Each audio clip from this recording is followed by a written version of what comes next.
네, 저희가 이번 시간에 하려고 하는 거는 이진 분류입니다. 이진 분류를 세 가지 머신러닝 모델을 가지고서 비교를 해보려고 합니다. 이진 분류라고 하는 거는 우리가 분류하려고 하는 클래스가 두 개라는 뜻이고요. 여기에서 두 개의 클래스는 멜리그넌트냐 B9이냐라고 하는 거고요. 여기서는 멜리그넌트가 0이라고 되어 있어요. B9이 1이라고 되어 있습니다. 이따가 보여드릴게요.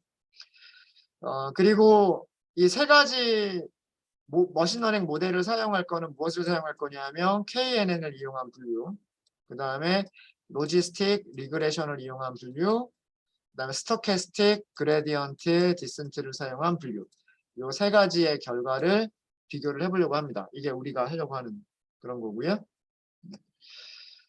자, 우리가 훈련셋과 테스트셋을 나누기 전에 데이터가 있으니까요. 데이터가 있으니까 그 데이터들 데이터 프레임을 만들어 놓고 한번 해볼까요? 그러면 그래프를 그리기도 조금 쉬울 것 같고. 데이터 탐색을 좀 해보도록 할게요. 임포트에다가 C본 하나 넣을게요. 임포트에다가 C본, SNS 요거까지만 추가를 하도록 하겠습니다. 임포트 추가됐을 때 새로 한번 실행해 주시면 되고요.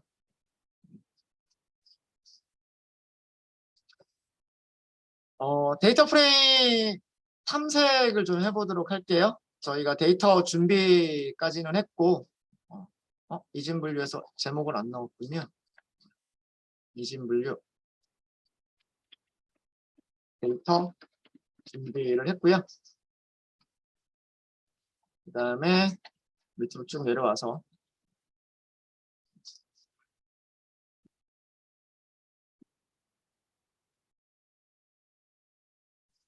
데이터 탐색을 하기 전에 데이터 프레임 만들어 놓고 시작하면 좋을 것 같아요. 그래서 센서 데이터 프레임 하고 만들어 보죠. 판다스점 데이터 프레임 이렇게 만드시면 되고요. 여기 데이터에는 무엇을 넣으시면 되냐면 X를 넣어버리시면 되겠네요. X가 뭐냐면 텐서의 데이터죠. 아니면 이렇게 쓰셔도 되고 텐서.데이터 이렇게 쓰셔도 되고요. 그 다음에 인덱스는 0, 1, 2, 3, 4 자동으로 증가되는 숫자들을 이용하시면 되고요. 컬럼 이름을 쓰시면 돼요. 그러면 이 컬럼 이름은 텐서의 feature names라고 하는 속성이 있을 거예요. 이렇게 하면 데이터 프레임이 만들어질 겁니다. 이렇게 해서 한번 볼까요? 그래서 전체에 출력하지 말고요. 텐서 데이터 프레임의 헤드만 출력을 해보시면 네, 이렇게 만들어졌죠. 네. 그 피처 네임들이 전부 다 이렇게 컬럼으로 들어갔어요. 컬럼으로 이렇게 들어갔고요. 컬럼으로 들어갔고 헤드를 출력하면 이렇게 0번부터 1번까지가 있고요. 그 다음에 여기다가 그 첫 번째 샘플이 암인지 암이 아닌지, 두 번째 샘플이 암인지 암이 아닌지라고 하는 것까지 여기다가 컬럼으로 넣어볼 수도 있겠죠. 그거는 저기에다가 화생변수 추가하듯이 넣으면 될 거예요. 여기다가 자 요게 컬럼 이름들이에요. 컬럼 이름들이고, 그죠? 컬럼 이름들이고 무엇을 사용할 거냐면 텐서에서 타겟 네임. 텐서 df가 아니죠. 죄송합니다. df는 데이터 프레임이고 여기에서 타겟 네임이라고 하는 게 있을 거예요. 근데 타겟 네임즈이기 때문에 0번이라고 하시면 돼요. 0번. 이거를 여기다 무엇을 넣어주시면 되냐면 텐서에 타겟을 넣으시면 돼요. 자, 이렇게 하면 컬럼이 하나가 더 늘어났을 거예요. 데이터 프레임의 컬럼은 하나가 더 늘어났을 겁니다. 어떤 컬럼이 더 들어갔을 거냐면 끝에 쭉 보시면 잠시만요. 멜리그런트가 0, 1 이렇게 돼 있고 멜리그런트라고 되어 있군요. 잠깐만요. 아하. 제가 요거를 하나만 더 볼게요. 요거 하기 전에 중간에다가 요거 한번 넣어 볼게요. 텐서의 타겟 네임즈 보면 타겟 네임스가 이렇게 되어 있군요. 멜리그넌트하고 비나인 클래스가 두 개다라고 하는 거고, 지금 그 중에서 제가 0번을 선택을 해버린 거여서 멜리그넌트라고 하는 게 컬럼 이름이 돼버렸네요. 멜리그넌트라고 하는 게 컬럼 이름이 돼버렸고요. 사실은 여기가 암인지 암이 아닌지를 나타내려고 했었던 거고, 0이면 멜리그넌트고 1이면 그 비나인 암이 아니다라고 하는 거를 나타내려고 했었던 거고, 사실은 그러면 이렇게 쓰는 거는 컬럼 이름을 이렇게 만드는 거는 별로 좋은 거 같지는 않네요. 좋은 거 같지는 않고, 그냥 뭐라고 할까요? 캔서라고만 할까요? 증상, 캔서. 좀 이상하다. 일단 데이터 프레임이 만들어져 버려서 죄송합니다. 데이터 프레임에 저게 들어가 버려서 드랍을 먼저 해야 될 것 같아요. 드랍이라고 하시고 컬럼 이름으로 지워버리시면 될 것 같고요. 멜리그넌트. 죄송합니다. 이거 제가 확인 안 하고 해버려가지고.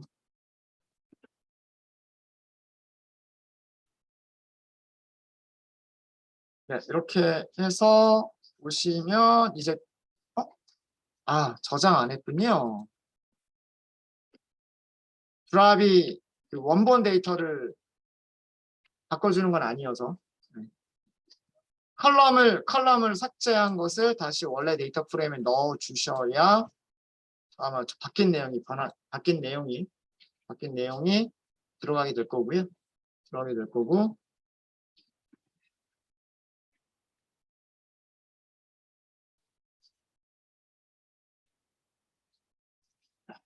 자, 그냥 요렇게 하고 다시 요거는 없애버려요.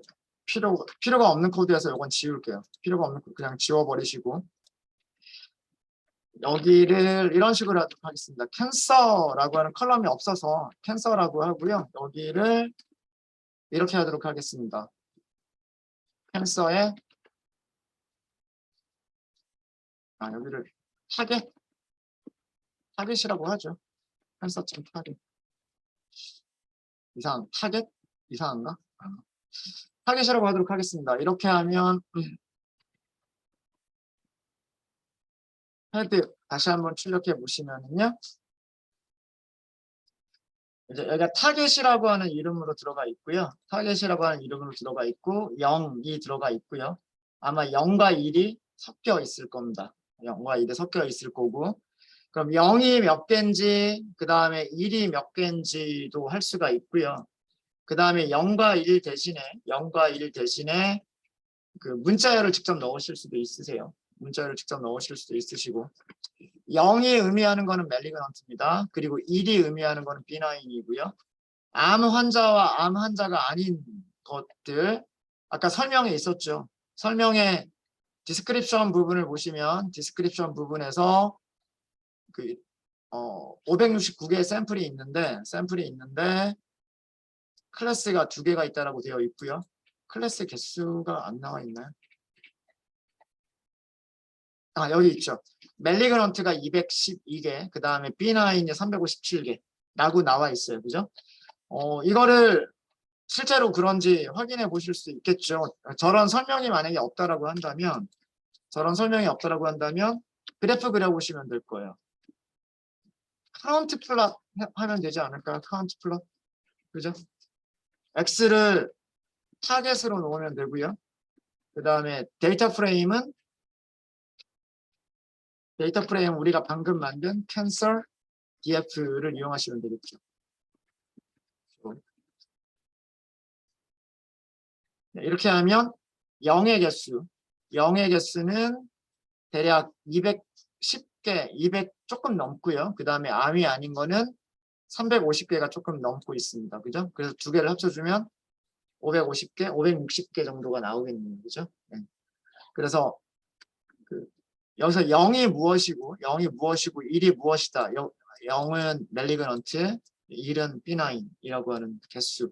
이런 식으로 시각화해 보실 수가 있으시고요.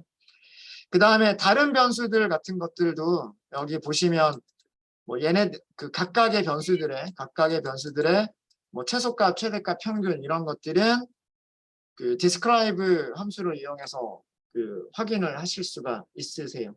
그렇죠? 그렇게 해서 그 값들이 어떤 식으로 분포하고 있는지들을 보실 수가 있으실 거고요. 뭐 예를 들어서 mean radius라고 하는 컬럼 하나만 볼게요. mean radius라고 하는 컬럼 하나만 보면 텐서 df에서 컬럼 이름 이렇게 선택하시면 되죠. 이게 컬럼 이름들입니다. 컬럼 이름들이고 아까 평균 mean area 제일 처음에 mean area였었나요? mean radius였었군요. 뭐 크게 중요한 건 아니고 아무 변수나 하나를 선택을 하셔가지고요. 선택하셔가지고 describe를 해보시면 네. 이렇게 나옵니다. 그죠? 이렇게 나오고 그래서 면적의 그 값은요. 널이 아닌 거는 569개가 있고요. 569개가 있고 평균 값은 654, 표준 편차는 351. 평균이 654인데 표준 편차가 351이라고 하면 이거 분산이 꽤나 큰 거죠. 분산이 꽤나 크다라는 건 어떻게 할 수 있냐면 최소값 143인데 최대값은 2502. 범위가 되게 크죠. 네, 이런 내용들 보실 수 있으세요. 이런 내용들 보실 수 있으시고 이 내용을 확인해 보실 수 있으신 거는 히스토그램 그려보시면 되겠죠. 네. 히스트 플롯 그려보시면 돼요. 히스트 플롯 그리실 때 데이터 프레임은 우리가 만든 텐서 데이터 프레임이라고 하는 거 사용하시면 되고 그 다음에 X축에다가 컬럼 이름을 넣으시면 되는데 위에서 만들었었던 이 컬럼 이름을 그대로 복사하셔가지고 써주시면 되겠죠. 그러면 얘가 어떤 식으로 분포하고 있는지가 보이게 됩니다. 그래서 이렇게 분포하고 있는 거죠. 그래서 왼쪽에 데이터들이 많은 그리고 오른쪽으로 꼬리가 긴 그런 분포를 보여주고 있다라고 하는 것을 보여주고 있어요. 그래서 그 변수들이 좀 많은데 30개의 변수들이 있는데 이 30개의 변수들을 뭐 전체는 아니더라도 몇 개 정도는 이런 식으로 분포들을 확인해 보시면서 값들이 어떻게 되고 있느냐라고 하는 것들을 보실 필요가 있겠죠. 자, 이거는 이 데이터는 그 실제로 유방암인지 아닌지 입원한 환자들이 있을 거고 거기에서 실제로 암인지 아닌지 검사하려면 어떻게 해야 돼요? 그 조직을 떼어내가지고 검사를 해봐야 되잖아요. 그죠? 뭐 수술을 하고 나서 그게 그 조직 검사를 할 수도 있는 거고, 그렇죠? 그래서 그 조직 검사를 한 결과예요. 조직 검사를 한 건데 이렇게 조직을 떼어냈어요. 조직을 떼어내니까 여기 면적이 나오잖아요. 면적. 네. 그거를 계산했다라고 하는 거예요. 면적을 계산했다라고 하는 거고 조직을 떼어내게 되면 여기에 지름이 있겠죠. 지름이 있을 거고 거기에 반지름이 있을 거잖아요. 반지름 한번 볼까요? 그게 아마 mean radius라고 하는 거였을 거예요. 텐서 데이터 프레임에서 mean으로 시작하는 거 찾아보시면 mean radius 이게 아마 첫 번째 그 컬럼이었을 거예요. 첫 번째 컬럼이었을 거고 이거 describe 보시면 radius는 평균이 14고요. 표준 편차가 3.5예요. 그러니까 별로 분산이 그렇게 크지가 않아요. 플러스 6.9에서 그 다음에 플러스 28.11까지. 그러니까 변하는 범위가 6.9에서 28.1 정도까지밖에 변하지 않고 있단 말이에요. 그죠? 자, 이것도 히스토그램을 볼게요. 이것도 sns.hist 플러스로 그려보시면 데이터 프레임은 펜서 데이터 프레임이고 여기에서 X축으로 갖다 놓을 때 무엇이냐면 mean radius 위쪽에 있는 컬럼 이름 그대로 써주시면 돼요. 자, 일단 분포 자체는 뭐 이렇게 가운데 뾰족하고 이렇게 됐다가 그 다음에 오른쪽으로 이렇게 기울어지는 이런 분포고요. 그러니까 대다수의 데이터들이 아마 50%의 데이터는 요 사이에 아마 있을 거고요. 있을 거고 왼쪽보다는 오른쪽으로 좀 더 이렇게 쭉 멀리 가는 오른쪽으로 꼬리가 긴 그런 히스토그램 모습을 보여주고 있고요. 보여주고 있고 중요한 거는 뭐냐면 스케일의 차이가 너무 커요. 그죠? 면적이기 때문에 면적은 가로 곱하기 세로 아니에요. 사각형이라고 치면. 그러니까 단위가 센티미터라고 한다면 면적은 제곱 센티미터가 될 거고 그래서 단위가 2500까지 가고 있고요. 그 다음에 반지름 같은 경우에는 뭐 기껏 가봐야 뭐 대략 한 30도 안 될 것 같아요. 그죠? 그러니까 이런 식의 분포를 보여주고 있기 때문에 특히나 KNN과 같은 모델을 사용을 하실 때에는 거리 계산해야 되잖아요. 그죠? KNN과 같이 이런 모델들을 사용하실 때는 거리 계산을 해야 되는데 거리 계산이 변수가 30개이기 때문에 이 안에 제곱해 주는 것들이 모두 몇 개가 생기냐면 30개가 생길 거예요. 그죠? 그렇죠? 근데 반지름을 사용하면 얘는 숫자가 좀 작을 거고 여기 면적을 사용하면 숫자가 되게 크겠죠. 거리에 영향을 미치는 게 이게 숫자가 큰 변수들이 거리에 영향을 많이 미치게 되죠. 그래서 이런 데이터셋 같은 경우에는 반드시 스케일러를 써야만 돼요. 특히나 KNN을 하실 때는. 그래서 이런 식으로 데이터를 탐색해 보는 이유가 뭐냐면 일단은 타겟이 일정하게 있는지 샘플링을 할 때 스트래티파이드 샘플링을 할지 아니면은 그냥 랜덤 셔플만 하면 될지 이런 것들을 분석해 보려고 하는 거고 그 다음에 이런 분포 같은 것들을 보면서 최소값, 최대값 같은 것을 보면서요. 변수들을 스케일링을 해야 될지 말아야 될지 이런 것들을 결정을 하는 거예요. 그래서 이런 탐색 과정들을 거치셔야 됩니다. 근데 뭐 데이터 자체는 널도 없고 깨끗하게 정리가 다 되어 있는 거고요. 우리는 스케일링만 하면 될 것 같아요. 스케일링만 하면 될 것 같고 별다른 전처리는 크게 필요하지는 않을 것 같습니다. 그리고 변수 자체가 30개나 돼요. 변수 자체가 30개나 되기 때문에 만약에 여기에다가 폴리노미얼 피처까지 하게 되면 제곱항만 하더라도 30개의 제곱항이 생기고 그 다음에 인터랙션도 또 생기게 되죠. 어마어마하게 많아질 거예요. 아마 그런 것까지는 또 뭐 고려하지 않아도 되지 않을까. 뭐 어쨌든 고려했을 때와 고려하지 않았을 때 결과는 좀 달라질 수는 있어요. 달라질 수는 있고. 이거 데이터 프레임 만든 이유는 그래프 같은 거 그리기 편하게 하려고 데이터 프레임을 만들어 본 거고요. 머신러닝 할 때는 여기 넘파이 배열만 가지고서 하시면 됩니다. 그래서 이거는 데이터 분석 중에서 몇 가지 시각화 예제들만 간단하게 몇 가지만 보여드렸어요. 자, 데이터 탐색이 다 끝났다고 치고요. 우리는 무엇을 분산이 크면 변수 하나의 분산이 커서 스케일링을 한다라기보다는 변수들마다 스케일이 달라서 라고 얘기하는 게 정확할 것 같아요. 질문 주신 분.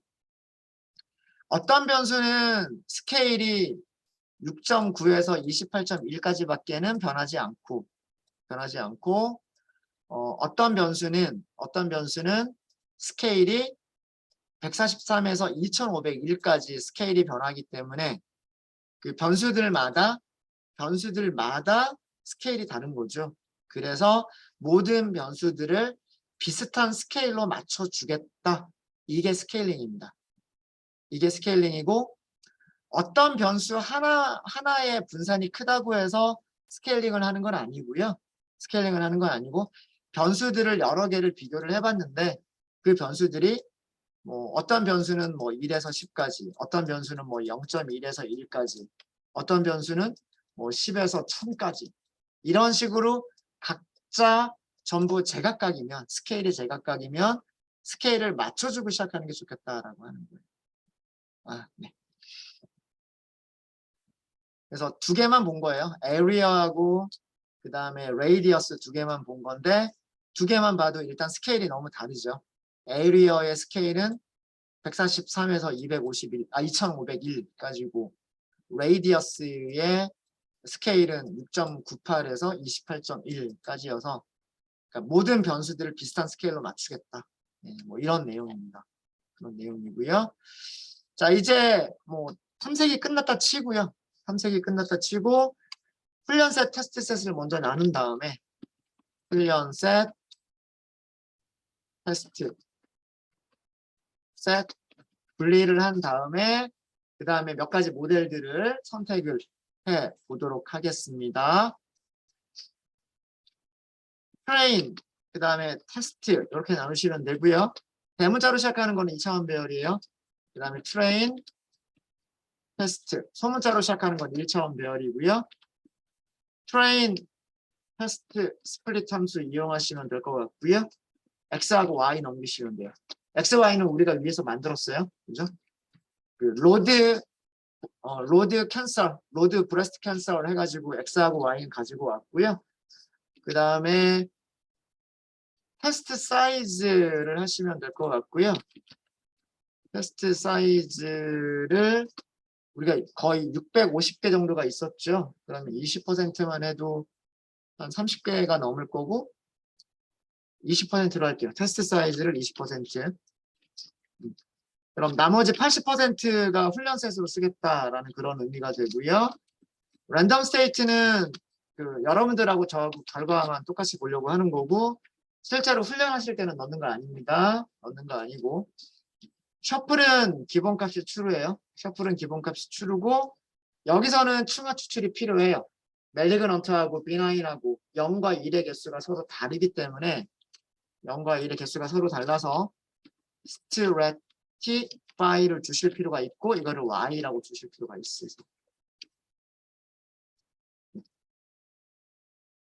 개수들만 한번 확인을 해볼게요. x train shape, x test, x하고 x train 이것만 보죠. train의 shape.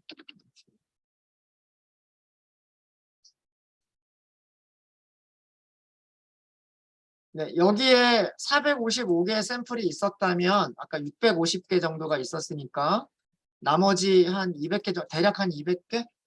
650개 중에서 450개가 훈련셋으로 들어간 거고요. 그럼 나머지 한 200개 정도가 테스트 셋으로 들어갔겠네요. 그죠? 그런 내용이고 여기는 0과 1이 들어가 있을 거예요. 그 0과 1의 비율이 아마 비슷하게 섞여 있을 거예요. 섞여 있어야만 돼요. 섞여 있어야만 됩니다. 넘파이 점 유니크로 볼까요? 넘파이 점 유니크로 보시고 y train 보시면 되고요. 여기에 return count를 true로 주시면 0과 1이 있고 0이 170개, 1이 285개가 있는 거예요. 그죠? 285개. 그래서 비율이 170대 285가 되는 거죠. 0과 1의 비율입니다. 테스트 셋에서도 그 비율이 비슷해야 될 거예요. 넘파이.점 유니크. 테스트 셋에서도요. 테스트 셋에서도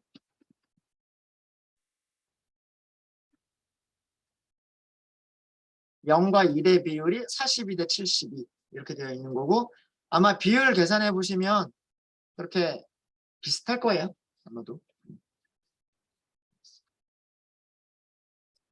얘를 455로 나눠보면 각각의 비율이 나오는 거고요. 그 다음에 얘를 뭐 200개로 다 합쳐주면 얼마인가 210 아니다. 죄송합니다. 114개죠. 114개. 114로 얘를 나눠보면 되는 거죠. 그러면 아마 비율이 나올 거고 비율 비슷할 겁니다. 자, 여기까지는 이제 훈련셋과 테스트셋 분리가 됐고 우리는 얘네들을 이용해서 모델들을 테스트를 해볼 거고요. 첫 번째 사용할 모델은 무엇을 사용할 거냐면 KNN을 이용한 클래시파이어를 해볼 겁니다.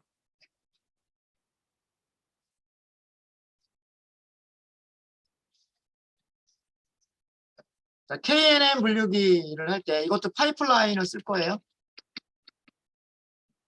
파이프라인 써가지고요. 스케일러하고 그 다음에 클래시파이어를 연결을 할 겁니다.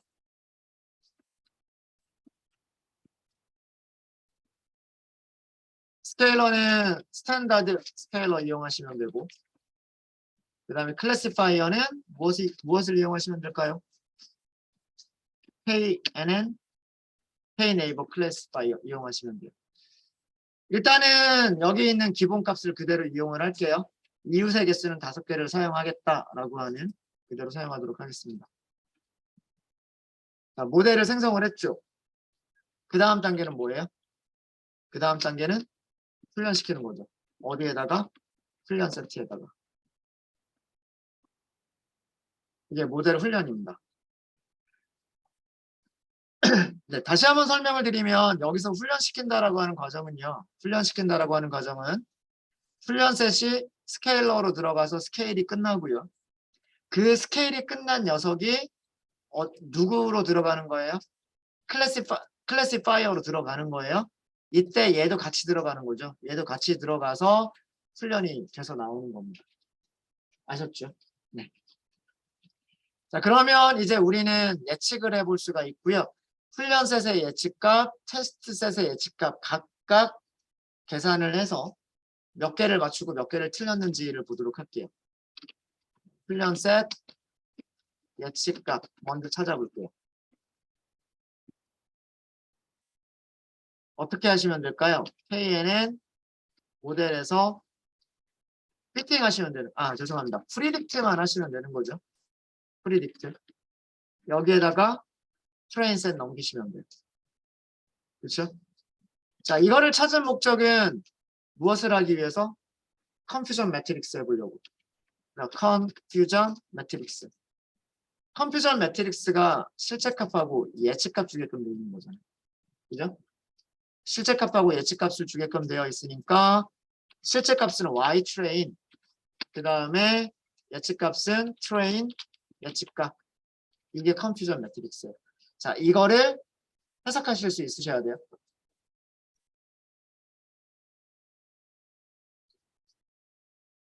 자, 여기서 정확도 어떻게 계산할 수 있죠? 정확도. 정확도는 여기 있는 숫자들 다 더한 다음에 어디에 있는 거를 하면 돼요? 161 더하기 282. 이게 정확도죠. 이게 정확도. 자, 여기서 정확도의 의미는 행이 실제값이에요. 그 다음에 컬럼이 예측값입니다. 그리고 순서대로 0과 1이에요. 0과 1입니다. 근데 여기서 0은 암인 거고요. 1은 암이 아니다예요. 아셨죠? 네. 그래서 자, 이건 무슨 얘기냐면 암인 사람을 암이다라고 제대로 예측한 게 161. 암인 사람을 암이 아니다라고 예측한 게 9명이에요.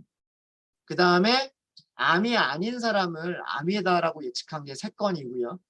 암이 아닌 사람을 암이 아니다라고 예측한 게 282건이에요. 이렇게 해석하실 수가 있으셔야 돼요. 자, 여기에서 이 사람들은요. 실제로는 암이었어요. 그죠? 실제로는 암인데 암이 아니라고 예측을 한 거죠. 그러면 이렇게 예측해버리면 이 사람들은 어떻게 될까요? 암 아니에요. 수술 안 해도 돼요. 이렇게 되겠죠. 그러다가 말기가 돼버리는 거죠. 그러니까 위험한 거예요. 여기 숫자가 높을수록 위험한 겁니다. 그쵸? 여기는 암이 아닌 환자인데 그거를 암이라고 해서 꼭 수술해야 돼요. 이렇게 되는 거죠. 개인한테는 좀 불행할 수도 있어요. 수술을 안 해도 되는 거를 수술을 한 거니까. 근데 적어도 그것 때문에 생명에 지장이 있지는 않을 테니까. 그래서 여기에서의 그 오차 중에서 틀린 부분들 중에서 환자한테 위험한 부분은 이 부분이 위험한 거예요. 이 부분이. 그래서 그런 것들을 나타내는 지표들이 정밀도, 재현율이라고 하는 것들이 있다고 말씀드렸죠. 그거는 뭘로 출력을 해보시면 되냐면 클래시피케이션 리포트로 출력을 해보시면 돼요. 프린트 함수 안에다가 넣어서 출력하시는 게 깔끔하게 출력이 됩니다. 클래시피케이션 리포트. 이것도 사용하시는 방법은 컨퓨전 매트릭스 사용하시는 방법하고 똑같아요. 실제 값, 예측 값을 넣어주시는 거예요. 실제 값, 그 다음에 예측 값 이렇게 넣어주시면 됩니다. 자, 여기에서 0이라고 하는 거는 암이다라는 뜻입니다. 멜리그넌트라는 뜻이고요. 그 다음에 여기서 1이라고 하는 거는 비나인, 암이 아니다라는 그런 뜻입니다. 그런 뜻이고요. 이거를 표시할 수가 있나 모르겠네요. 아마 타겟 네임즈가 있네요. 그죠? 타겟 네임즈를 넣어주면 저게 될 것 같아요. 0, 1 대신에 타겟 네임즈를 이거 캔슬 데이터가 가지고 있죠. 캔슬 점 해보시면 타겟 네임즈 있잖아요. 이거를 그대로 이용하시면 멜리그넌트 비나인 이렇게 나오죠. 암 데이터가 가지고 있는 타겟 네임을 그대로 써주시면 돼요. 멜리그넌트가 0이다. 멜리그넌트가 0이다. B9이 1이다. 이거를 지정을 해주시면 여기가 0과 1이라고 하는 숫자가 아니라 문자열로 표시를 해주게 됩니다. 자, 일단 전체 정확도는 97%예요. 97%. 이거는 어떻게 계산한 거냐면 전체 샘플의 개수가 몇 개, 서포트가 샘플의 개수다라고 말씀을 드렸죠. 그렇죠? 샘플의 개수가 455개여서 455분의 그죠? 맞춘 거의 개수가 어디하고 어디예요? 161과 161 더하기 282 이렇게 계산을 한 겁니다. 이거 계산하면 얼마가 나온다? 0.97이라고 하는 정확도가 나온다라고 하는 겁니다. 곱하기 100. 네. 되셨죠? 자, 그 다음에 정밀도예요. 정밀도 어떻게 계산한다고 했나요? 정밀도는 양성 샘플들 중에서, 그러니까 실제 샘플이에요. 실제 샘플들 중에서 정답의 비율이에요. 이게 정밀도입니다. 정밀도. 멜리그넌트를 양성으로 봤을 때 실제 양성 샘플들 중에서 양성 예측이 아니에요. 양성 샘플들 중에서 정답의 비율이에요. 그러니까 어떻게 계산한 거냐면 정답은 161개고요. 이거를 무엇으로 나눠준 거냐면 161 더하기 9로 나눠준 거예요. 이거 계산해 보시면 얼마? 0.947이죠. 잠깐만요. 제가 잘못 계산했나요?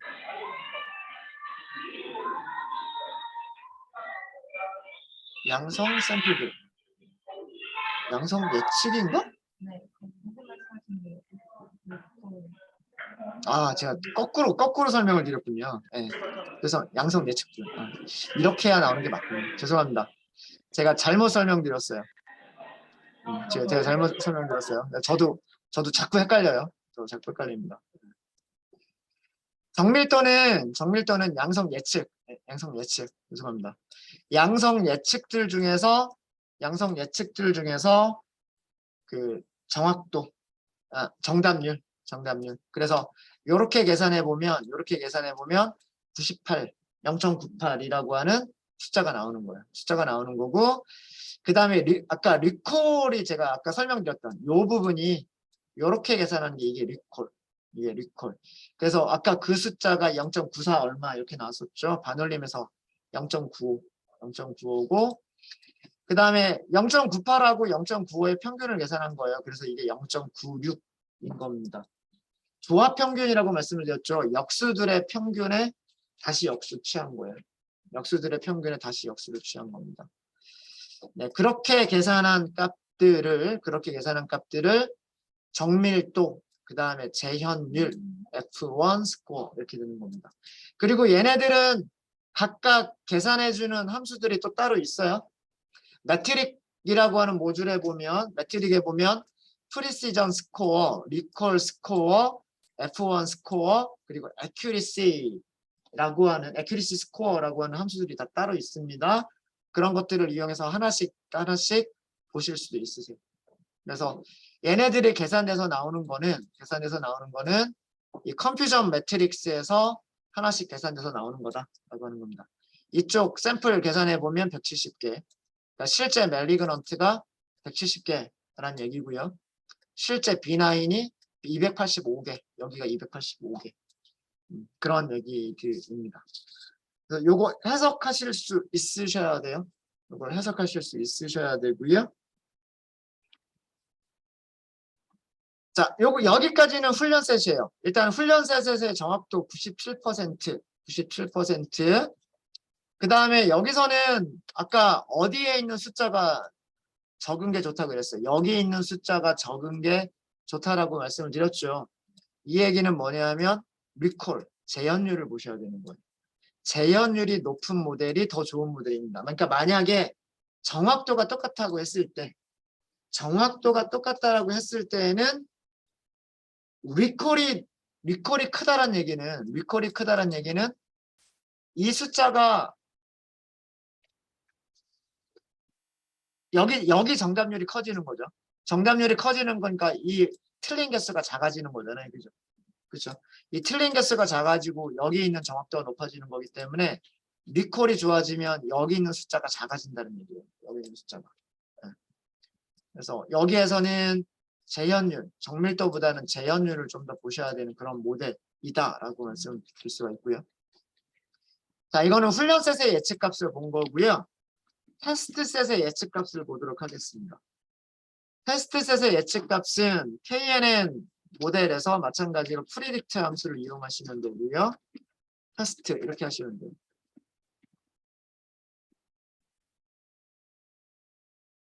자, 이거를 찾아본 이유는 마찬가지로 무엇을 하기 위한 걸까요? 컴퓨전 매트릭스. 컴퓨전 매트릭스는 Y 테스트하고 테스트 프리딕션하고 비교를 하겠다는 얘기죠. 이걸 비교하겠다는 얘기예요. 전체 샘플이 아마 110 몇 개가 있었던 것 같아요. 110 몇 개의 샘플이 있었던 것 같고, 자, 여기에서는 멜리그런트가 42개가 있었는데 그 중에서 39개를 맞췄다는 얘기고요. B9이 72개가 있었는데 그 중에서 70개를 맞췄다는 얘기예요. 자, 여기서도 리포트 한꺼번에 볼까요? Classification Report Y 테스트 프리딕트 이렇게 보시면 되고요. 여기도 타겟 네임스 주시면 되겠네요. 타겟 네임스를 캔서의 타겟 네임즈다 이렇게 주시면 출력이 나올 거고요. 일단은 전체 정확도는 96%가 나왔습니다. 전체 정확도는 96%가 나왔고요. 위쪽에 훈련셋하고 비교해 보시면 훈련셋에서의 정확도는 97%, 455개 샘플에 대해서 테스트셋에서의 정확도는 114개 샘플에 대해서 96%. 뭐 약간 작기는 하지만 거의 비슷한 수치고요. 과대적합이 그렇게 크지 않은 그런 모델이고요. 정밀도, 재현율, 그 다음에 F1 스코어 각각 비교를 해보시면 멜리그넌트를 기준으로 보시면 좋겠죠. 멜리그넌트의 프리시전 98%, 95%, 정밀도 95%, 93%. 재현율 90 이렇게 보여지고요. 그 다음에 두 개의 평균 F1 스코어가 0.94라고 보여지고 있습니다. 네. 그래서 이런 식으로 계산돼서 나온 거고요. 프리시전 정밀도 다시 한번 말씀드리면 아까 요게 정밀도라고 말씀을 드렸죠. 계산해 보시면 39가 정답이고요. 이거를 뭘로 나눠준 거냐면 39 더하기 2로 나눠주게 되면 이게 반올림에서 0.95. 그 다음에 리콜은 이렇게 계산을 하는 거다라고 말씀을 드렸죠. 그럼 여기 숫자 여기만 3으로 바뀌면 되겠죠. 이렇게 바꾸시면 92.8이어서 반올림에서 0.93 이렇게 나오는 거예요. 이렇게 계산을 한 거고요. 그래서 KNN 같은 경우에는 지금 우리 KNN 같은 경우에는 그 정확도, 정밀도, 재현율을 봤을 때 그 훈련색과 테스트셋이 큰 차이가 없어요. 그래서 KNN이 이렇게 나쁘지 않은 모델입니다. 96% 이상의 정확도를 보여주고 있고, 물론 더 높일 수 있는지는 뭐 파생 변수를 더 만들어 본다거나 이창을 생각해 본다거나 뭐 그런 것도 있을 수 있겠지만 지금 현재로서는 뭐 그렇게 나쁘지 않은 그런 모델이다라고 하는 거를 보실 수 있어요. 자, 이렇게 해서 훈련셋과 테스트셋을 그 확인을 해봤고요. 확인을 해봤고, 혹시 여기까지 질문 있으십니까? 네. Y 레이저 기능별로 나누는 거를 설정했잖아요. 네. 제가 처음에 아이리스 데이터는 세종 네. 하는 거 할 때 네. 그때도 뭐 1대1대1이잖아요. 네. 그것도 1대1대1로 나눠야 될 것 같아서 설정을 했었는데 네. 스케줄 파일들을 이거 같은 비율일 때도 항상 설정하는 게 맞는 건지 그때도 그 분류 문제면 해주시는 게 좋아요. 네. 왜 그러냐면, 그러니까 여기서는 뭐 예를 들어서 멜리그넌트하고 B9이 뭐 1대2가 있다. 그러면 훈련셋과 테스트셋에서도 1대2가 유지가 되기를 원하는 거고요. 아이리스처럼 1대1대1이다. 1대1대1이다. 이렇게 했는데 그냥 랜덤하게만 섞어버리면 뭐 정말 최악의 경우에 2대1대1 이렇게 들어갈 수도 있겠죠. 그럼 테스트셋에서는 반대로 얘는 굉장히 숫자가 적고 여기가 숫자가 굉장히 많아지겠죠. 그러면은 아무래도 훈련셋에서 훈련된 그 정보 데이터하고 테스트셋이 서로 비율이 다르기 때문에 그 아마 성능이 그렇게 좋지는 않을 거예요. 그래서 꼭 1대1대1이더라도 분류 문제 같은 경우에는 층화 추출을 하는 게 일반적으로 좋습니다. 층화 추출하는 게. 요거 넣어주시는 게 아이리스에서도 넣어주시는 게 좋습니다. 네, 또 결과 또 질문 있으실까요? 네, 질문 없으시면 잠깐만 쉬었다 하도록 할게요.